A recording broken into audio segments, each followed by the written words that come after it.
So hi mga ka-pigeon, welcome back to my channel. And for today's video ay nandito nga ako sa amin, umuwi.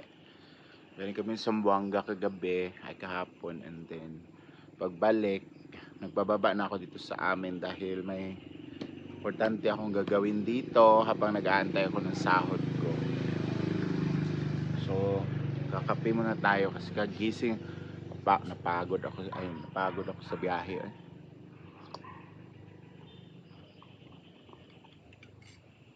Ngayon nga lang tayo gagawa ng vlog dahil yun nga, napagod tayo sa biyahe and hindi agad tayo nagising.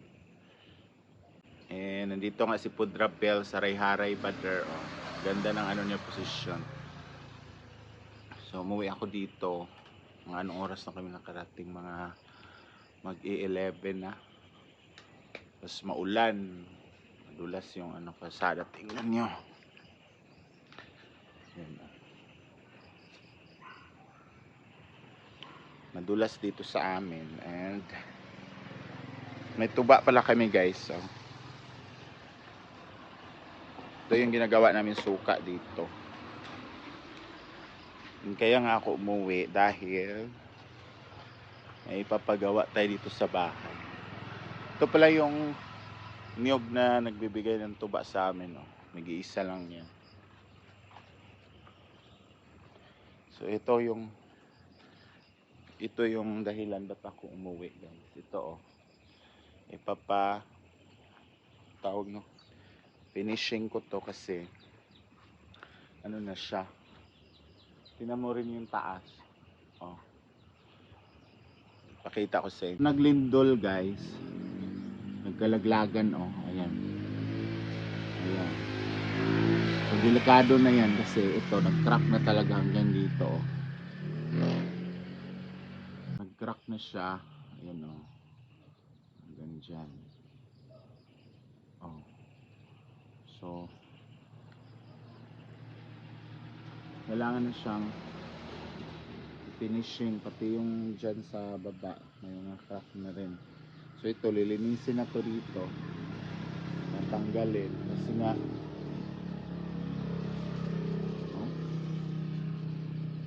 baka malaglag ba. So dito naman ito naka na to, diba, naka glass na.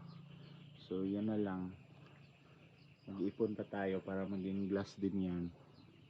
Papaglass ko rin yung jealousy na yan. So pati dito guys, tingnan nyo, naka din. So malaki pa tong papagawa natin guys kasi kailangan lahat. So ito yung ng aircon. So ayan pa, hanggang dulo yan guys. Kailangan ko siya, ipapa finishing ko siya dahil yun pa sa taas. Kailangan ng harangan to dito. Diyan, harangan na kasi kailangan malaking na to, halaga.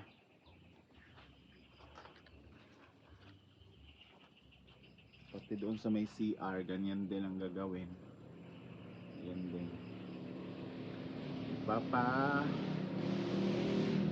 Finishing natin. And pati yan guys, ayan, ipapagawa natin. Natin. Finishing natin to dito.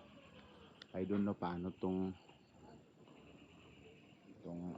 meter ng tubig. Tapos papagiba ko na yan dyan. Yung tindahan namin dati. May ilagay ako dyan na iba. Unti-untiin lang natin guys kasi wala pa naman tayo masyadong income. So ayan, kailangan na rin matakpan yun dyan. Yung dito ba? Ayan, kita pa kami sa wakwak dito. Ayan. Kailangan pati yung kapitbahay nun, makikita pa namin dun sa taas. Saka na siguro pininturahan to. Ito may mga crack na rin marami ng crack. Hindi na makuha na pa. Ito pa mga crack. Mula nung tawag nito, naglindol. Ang daming truck. Kailangan talaga ba? Ito yung isang kwarto. Dilim. Ito bang dito ilaw?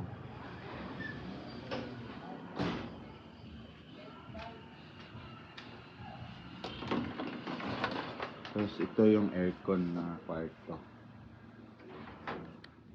Dito ako matutulog ngayon. Yan.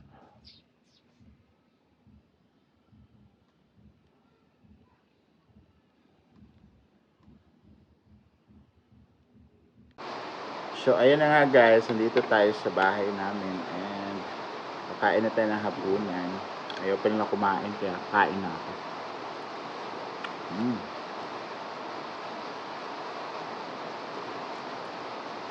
Kanina bumili ako ng ulo ng baboy. As in literal na ulo. Ayan siya oh. Puro lang naman to buto.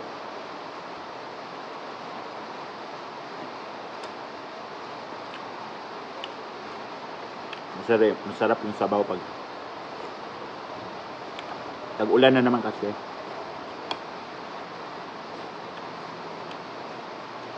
So ayan na nga guys.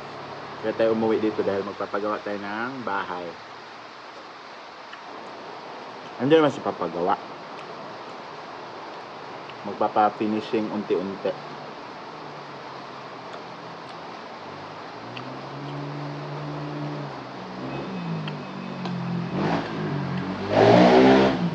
Kasi nga baka mas lalong masira yung dingding natin.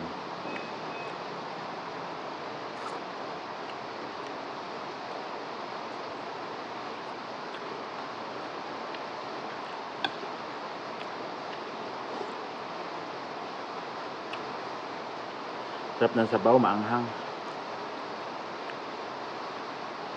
Yung kapatid ko nagluto nito. Actually, tanghalian at saka hapunan na namin tong ulam na to. And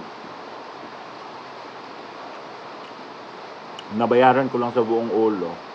Wala na yung maskara niya ha. Yung may laman-laman lang siya tapos. Yung buto, wala pang 200.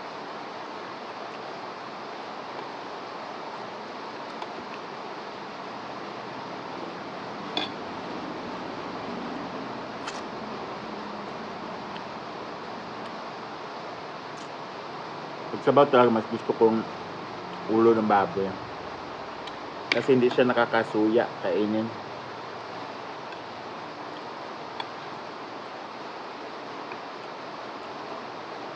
Kaysa yung laman or yung taba. Dito kasi masarap.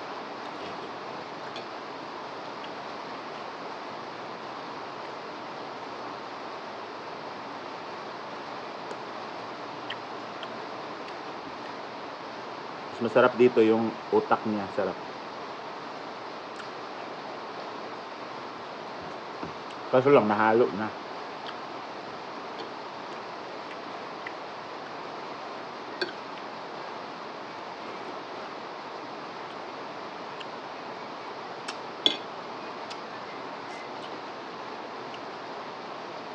Maulan na naman siya guys. Ewan ko kung may bagyo ba o low pressure.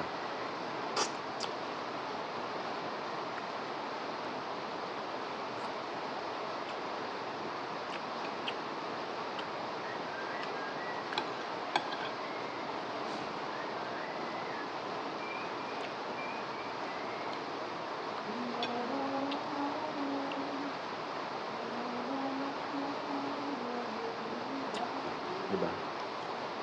Sarap yung may buto-buto ka makain.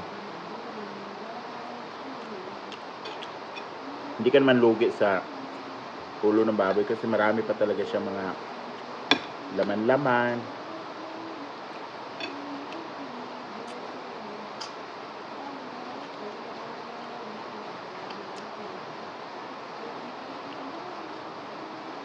Ayan o.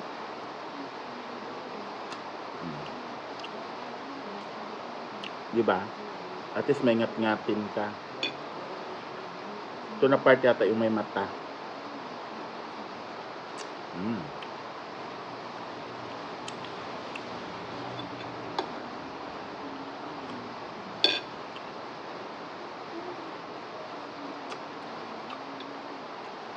Sarap.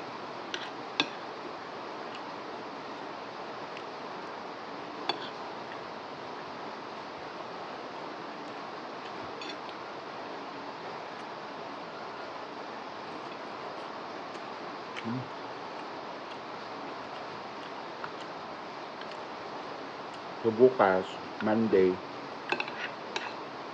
abangan niyo yung vlog ko. Pa mo mga am? Kain na ako.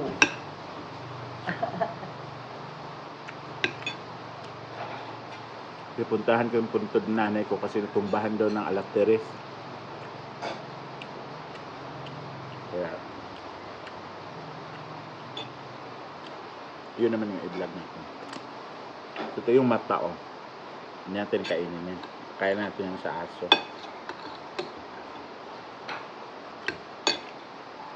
Sarap, promise.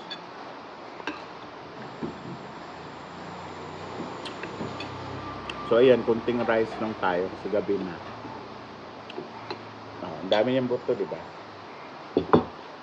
Pero hindi siya nakakaumay kainin kasi nga part siya ng ulo ng baboy. Ayan. So thank you so much guys for watching and see you on my next vlog, and I hope please continue supporting my vlog guys para matapos natin tong pa-finishing ng bahay natin, ha? So see you on my next vlog and see you din sa Hinaguan soon kasi mag-stay muna ako dito ng mga ilang araw, ha? I love you all. Bye-bye!